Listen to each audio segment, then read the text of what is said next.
وہ خشک لب سوکھا گیا شیر خدا کی آل کا وہ تیرے ہاتھوں پر تری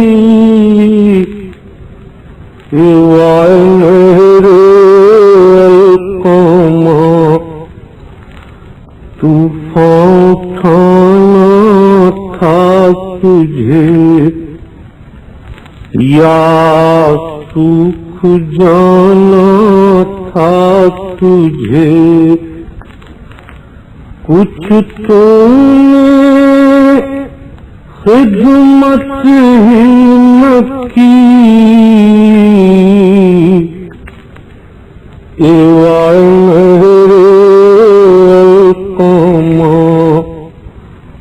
ایک مشک پانی کے ناظرین السلام علیکم، میں ہوں شوکت عابدی۔ پیش خدمت ہے پروگرام آزاداری دین کی زندگی ہے۔ ناظرین، جیسا کہ آپ جانتے ہیں کہ محرم کے ایام شروع ہونے والے ہیں اور لوگ جو پردیس میں ہیں وہ اپنے اپنے گھر آ رہے ہیں۔ عزاخانوں میں صفائی و ستھرائی کے انتظامات ہو رہے ہیں۔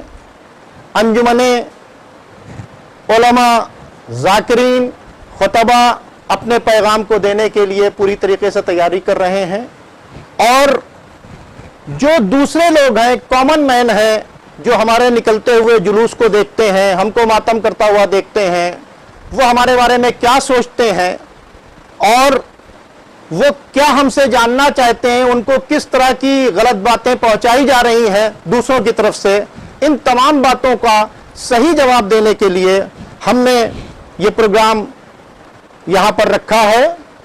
آپ جانتے ہیں کہ اس وقت ہم تنظیم المکاتب کے حال میں بیٹھے ہوئے ہیں اور اس وقت ہمارے ساتھ موجود ہیں حجت الاسلام والمسلمین مولانا صفی حیدر صاحب قبلہ، مولانا ممتاز جعفر صاحب قبلہ، مولانا تہذیب الحسن صاحب، مولانا فیروز علی صاحب، مولانا جعفر عباس صاحب، مولانا فیض عباس صاحب، یہ سب کے سب یہاں کے اوپر موجود ہیں، اور جعفر عسکری صاحب بھی ہمارے ساتھ موجود ہیں۔ اور ہمارا جو عنوان ہے وہ صاف صاف لکھا ہے کہ عزاداری دین کی زندگی ہے۔ اس پروگرام میں ہم عزاداری کی ضرورت، اہمیت، افادیت اور آداب، ان عنوانات کو پیش نظر رکھتے ہوئے اپنے پروگرام کو آگے بڑھا رہے ہیں۔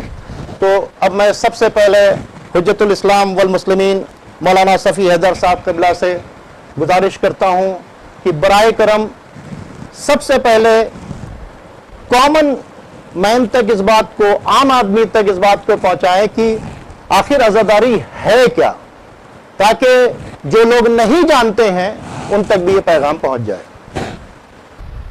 بسم اللہ الرحمن الرحیم۔ یوں تو عزاداری کے معنی ہے کسی بھی حادثے پر، خاص کر کے کسی کی موت پر رنجیدہ ہونا، یہ عزا کہلاتا ہے۔ لیکن سید الشہداء حضرت امام حسین علیہ السلام کی کربلا میں شہادت کے بعد جو پیغمبر اسلام حضرت محمد مصطفیٰ صلی اللہ علیہ وآلہ وسلم کے نواسے بھی تھے اور امام وقت بھی تھے، ان کی انتہائی دردناک شہادت اور ان کے بہت تھوڑی سے تعداد میں جو ان کے ساتھ ان کے کچھ چاہنے والے تھے اور فیملی والے تھے، ان کی شہادت اور ان کے بیوی بچوں کو قیدی بنا کے کربلا سے شام تک پھرایا جانا، اس حادثے کے بعد لفظ عزاداری سے سب سے پہلے امام حسین علیہ السلام کی شہادت کی یادگار منانے کا تصور پیدا ہوتا ہے، اور یہ یادگار ان کو یاد کر کے گریہ کرنے، ان کی یاد کرنے کے لیے، ان کو یاد کرنے کے لیے مجلس کرنے، مرثیہ پڑھنے، جلوس نکالنے، ماتم کرنے جیسے کاموں کو انجام دے کے یہ یادگار زندہ کی جاتی ہے اور منائی جاتی ہے۔ ناظرین، جیسا کہ آپ نے دیکھا کہ مولانا نے یہ بتا دیا کہ 61 ہجری میں محمد صاحب کے نواسے کو عراق میں کربلا نام کے شہر میں 3 دن کا بھوکا پیاسا ان کے تمام ساتھیوں کے ساتھ بے جرم و خطا شہید کر دیا گیا تھا، اور اس کے بعد ان کی لاشوں پر گھوڑے دوڑائے گئے تھے، ان کے سروں کو جدا کیا گیا تھا، اور اس کے بعد بچے ہوئے لوگوں کو، ان کے گھر کی عورتوں کو گرفتار کرنے کے بعد لے جا کر اس وقت کے جو بادشاہ تھا، اس وقت کا ظالم بادشاہ جو تھا یزید، اس کے دربار میں پیش کیا گیا تھا۔ تو چونکہ بے جرم و خطا کی اتنی دردناک شہادت ہوئی کہ جس واقعے کو اگر آپ دیکھیں تو اس میں ایک 6 مہینے کے بچے کو بھی پانی نہیں دیا گیا اور تیر مار کر شہید کر دیا گیا، تو وہ جو یاد ہے، چونکہ یہ کام محرم کے مہینے میں انجام دیا تھا، یزید جیسے ظالم بادشاہ کے حکم سے یہ کام انجام دیا گیا تھا، اس لیے ہر سال محرم کے مہینے میں اس واقعے کو ہم یاد کرتے ہیں۔ تو اب میں آپ سے پھر پہلا سوال آپ سے ہی کروں گا کہ آخر اس واقعے کو 1400 سال بیت جانے کے بعد بھی کیا ضرورت ہے کہ اس واقعے کو ہم بار بار جو ہے دوہرا رہے ہیں اور یاد کر رہے ہیں؟ انسانی فطرت یہ ہے کہ انسانی زندگی میں اگر کوئی عام حالات سے ہٹ کے کوئی حادثہ گزرتا ہے، چاہے وہ کسی بڑی خوشی کا موقع ہو یا کسی بڑے غم کا موقع ہو، تو اس کو یاد کیا جاتا ہے۔ ہمارے گھروں میں بھی اگر حادثات ہو جاتے ہیں، ہمارے والد کا انتقال ہو جائے تو ہم پلٹ پلٹ کے یاد کرتے ہیں۔ مسئلہ صرف یہ رہ جاتا ہے کہ 14 صدیاں بیت گئی ہیں، پھر بھی کیوں یاد کیا جا رہا ہے؟ تو چونکہ کربلا کا واقعہ اور اس کے ذریعے ملنے والے پیغامات ایسے ہیں کہ جو جب تک انسان باقی ہے اس وقت تک انسانوں کے لیے اس میں پیغام چھپے ہوئے ہیں، لہذا ان پیغامات کو انسانوں تک پہنچانے کے لیے اگر میں یہ کہوں کہ ایک الہی نظام ہے جو اس نے قائم کیا ہے، ورنہ شہید اور بھی گزرے، سید الشہداء امام حسین علیہ السلام کے علاوہ جناب آدم سے لے کے حضرت خاتم المرسلین تک صلی اللہ علیہ وآلہ وسلم بہت سے شہداء گزرے ہیں، لیکن کسی کے یاد کرنے کا اہتمام و انتظام اس طرح سے نہیں دکھائی دیتا۔ اور ایک بات میں اور کہنا چاہتا ہوں، قرآن مجید میں ایک تو فطرت کا تقاضا ہے کہ بڑے حادثات کو آدمی یاد رکھتا ہے اور ان سے سبق سیکھتا ہے، جیسے ہم کسی اگر صحیح کاز کے لیے اگر کوئی قربانی دیتا ہے تو اس کو یاد کیا جاتا ہے۔ مثال کے طور کے اوپر 15 اگست اور 26 جنوری میں جنہوں نے ملک کے اندر اتنی بڑی شہادت دی، ٹھیک ہے، ملک کو بچانے کے لیے تو پھر ایک دن مخصوص کیا گیا ہے اور اس دن ان لوگوں کو یاد کیا جاتا ہے۔ جی تو قرآن مجید میں پروردگار عالم نے بیان کیا ہے کہ جناب موسیٰ کو حکم دیا گیا کہ قرآن مجید میں اللہ کہتا ہے کہ لَقَدْ أَرْسَلْنَا مُوسَىٰ بِآيَاتِنَا، ہم نے جناب موسیٰ کو اپنی نشانیاں دے کے بھیجا اور ان کے ذمے ایک کام یہ کیا کہ ان اخرج قومک من الظلمات الی النور، اپنی قوم کو اندھیروں کی گمراہیوں کے اندھیرے سے نکال کے ہدایت کی روشنی میں لاؤ، وَذَكِّرْهُمْ بِأَيَّامِ اللَّهِ۔ جناب موسیٰ کا اصلی کام تھا کہ جو گمراہ ہیں، جو بہک گئے ہیں، غلط راستے پہ چلے گئے، انہیں صحیح راستے پہ لانا ہے، اندھیروں میں بھٹکتے ہوئے لوگوں کو اجالوں میں لانا ہے۔ اس کے بعد ان کو کیسے یہ کام کرنا ہے وہ اللہ نے ان سے اس آیت میں کم سے کم نہیں کہا ہے، لیکن ان کاموں میں سے کہ جو انسان کو ظلم کی گمراہی سے عدالت تک لائے، جو خرابیوں اور بری عادتوں سے اچھی عادتوں تک لائے، اس کے جو طریقے ہو سکتے ہیں ان میں سے ایک طریقے کا ذکر اللہ کرتا ہے، وَذَكِّرْهُمْ بِأَيَّامِ اللَّهِ۔ موسیٰ اپنی قوم کو خدا کے دن یاد دلاؤ۔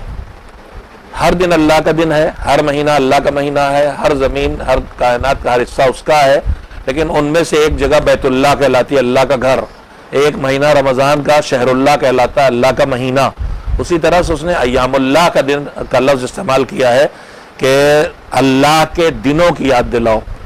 تو عام طور پر اور خاص کر کے تمام انسانوں سے میں کہوں گا فطرت اچھے اور خراب دنوں کو یاد رکھتی ہے اور اس سے سبق سیکھنے کے لیے انہیں یہ دہرایا جاتا ہے. اور خاص کر کے اپنے مسلمان بھائیوں سے عرض کروں گا کہ قرآن کریم نے اندھیروں سے نکل کے اجالے میں آنے کے لیے ایک راستہ خصوصیت سے بتایا ہے. ایام اللہ کو یاد کرنا، چاہے جناب ابراہیم کی قربانی جناب عیسیٰ کے اسماعیل کو قربان کیا ہو یا اور جو دن ہے وہ یادگار بن جاتے ہیں، اور ان کو یاد کرنا. ہر حادثے کے اثرات کچھ دنوں کے بعد ختم ہو جاتے ہیں، لیکن کچھ ایسے واقعات و حادثات گزرے ہیں کہ زمانہ گزرنے سے ان کے اثرات بڑھتے ہیں. ان میں سے کربلا کا حادثہ ہے جو ظلم کے خلاف گونجتی ہوئی آواز بنتا جا رہا ہے اور پھیلتا چلا جا رہا ہے، اور اس وقت پوری دنیا میں اس سے زیادہ مؤثر کوئی تذکرہ نہیں ہے جو ظلم کے خلاف آواز اٹھانے کے کام آئے. یہ فطرت بھی ہے اور یہ حکم خدا بھی ہے کہ ان دنوں کو یاد کیا جائے، اس لیے ہم حسین کی شہادت کو یاد کرتے ہیں، اس کی یاد مناتے ہیں. جناب ممتاز جعفر صاحب، جیسا کہ آپ کو ہمارا عنوان پتہ ہے کہ عزاداری دین کی زندگی ہے، ہم اس کے جو یعنی ضرورت، اہمیت، افادیت اور آداب پر بات چیت کر رہے ہیں. ابھی ہم صرف ضرورت کے اوپر بات چیت کر رہے ہیں کہ جیسا کہ مولانا نے بتایا جناب موسیٰ کے سلسلے کے اندر، کیا قرآن میں یاد منانا اتنا ہی ضروری ہے؟ اس کے لیے اور کوئی مثال قرآن کے اندر موجود ہے یاد منانے کے لیے؟ بسم اللہ الرحمن الرحیم. دیکھیے قرآن میں مختلف جگہوں پر اور پروردگار نے کئی مرتبہ کہا ہے کہ کبھی کہا کہ ابراہیم کو یاد کرو، کبھی کہا نوح کو یاد کرو، کبھی کہا کہ جناب عیسیٰ کو یاد کرو. تو ان تمام افراد کو، مختلف انبیاء کو یاد کرنے کا حکم دیا گیا. تو اب آپ غور کریں کہ کیوں یاد کرنے کا حکم دیے گئے؟ اس لیے کہ جناب ابراہیم کو اگر انسان یاد کرے گا، جناب ابراہیم نے جو یعنی اللہ کے لیے کام انجام دیا ہے، نار نمرودی میں جو ان کو ڈالا گیا تھا، لیکن اس میں یہاں تک کہ جو ہے جبرائیل بھی آئے کہ اگر ضرورت ہے تو میں تمہاری مدد کروں. تو جناب ابراہیم نے یہ کہا کہ حاجت تو ہے لیکن تم سے نہیں ہے، جس سے ہے وہ خود جانتا ہے. تو پروردگار کی یاد کو یعنی جناب ابراہیم کی یاد کے ذریعے اللہ کے ذکر کو، اللہ کے پر بھروسہ، اللہ پر توکل اور اس پر اعتماد، یہ نتیجہ نکلتا ہے اس سے. کہ جناب موسیٰ علیہ السلام کو یاد کرنے کا حکم آیا. جناب موسیٰ علیہ السلام کی جو قربانیاں تھیں اس کو ذہن میں رکھنے کی ضرورت ہے. چاہے جناب موسیٰ علیہ السلام یعنی مصر سے جو ہے مدائن کی طرف گئے، اس کا مدائن میں جو ہے اتنے سال 8 سال تک جو ہے وہاں رہے، 8-10 سال اس کے بعد وہاں سے جب چلے ہیں تو اس کے بعد جو ہے تبلیغ کا جو حکم آیا ہے کہ اذهبا الی فرعون، تم جو ہے تم دونوں فرعون کی طرف جاؤ. تو اس سے پہلے جناب موسیٰ علیہ السلام نے جناب ہارون کی طرف متوجہ کیا کہ ہمارا ساتھی بنا دے تاکہ ہم تبلیغ میں جو ہے قدم آگے بڑھا سکیں. تو اسی طریقے سے آگے بڑھا معاملہ، اور وہاں پر بھی جو ہے جب جادوگروں کے ساتھ مقابلہ کیا گیا. یہ تمام باتیں ہیں. جعفر صاحب، جعفر عسکری صاحب، میرا آپ سے یہ کہنا ہے کہ چونکہ عنوان ہے عزاداری دین کی زندگی ہے اور ہم ضرورت پر بات چیت کر رہے ہیں اور یاد منانے پر بات چیت ہوئی کہ کیوں ہم یاد مناتے ہیں، تو جو خانہ کعبہ میں ہم ہر سال یاد منا رہے ہیں، حج کرنے کے لیے جاتے ہیں، میں چاہوں گا کہ وہ کیسی یاد ہے اور اس کو کیوں ہر سال یاد کیا جاتا ہے، اس پر روشنی ڈالنے کی زحمت ہمارے. بسم اللہ الرحمن الرحیم. خانہ کعبہ پر جس طرح سے پروردگار کا حکم ہے حج کے لیے جانے کے لیے، اسی طرح سے اللہ نے عزاداری کو باقی رکھا ہے. انسان کی طبیعت عموماً یہ ہوتی ہے کہ اس کے اوپر جو بھی غم پریشانی آتی ہے، بڑے سے بڑی، ایک وقت گزرنے کے بعد، ایک عرصہ گزرنے کے بعد اس سے وہ دھیرے دھیرے اس کو بھولنے لگتا ہے. لیکن اللہ نے کیا ہے غم حسین کے لیے کہ جن چیزوں کو انسان بھول جایا کرتا ہے، باپ کا مرنا، بھائی کا مرنا، بڑوں کا، بزرگوں کا مرنا، چھوٹوں کا مرنا، اللہ نے اس طبیعت کو تبدیل کیا ہے حسین کے لیے کہ انسان بھولتا نہیں ہے. آج 14 صدیاں گزر چکی ہیں. بہت سے لوگ ہیں یہاں پر موجود ہیں جن کے بزرگ گزر چکے ہیں، کسی کا چھوٹا جا چکا ہے، لیکن انسان وقت کے ساتھ بھول جاتا ہے. اسی طرح سے اللہ نے اس طبیعت کو پلٹا ہے حسین کے لیے. 14 صدیاں گزر چکی ہیں لیکن آج بھی حسین کا چرچا باقی ہے. وہ غم ایام اضحیٰ ہو، چاہے جو دن ہو، اسی طرح سے رہتا ہے کہ جیسے 1400 سال پہلے رہا ہوگا، ائمہ طاہرین کے زمانے میں رہا ہوگا.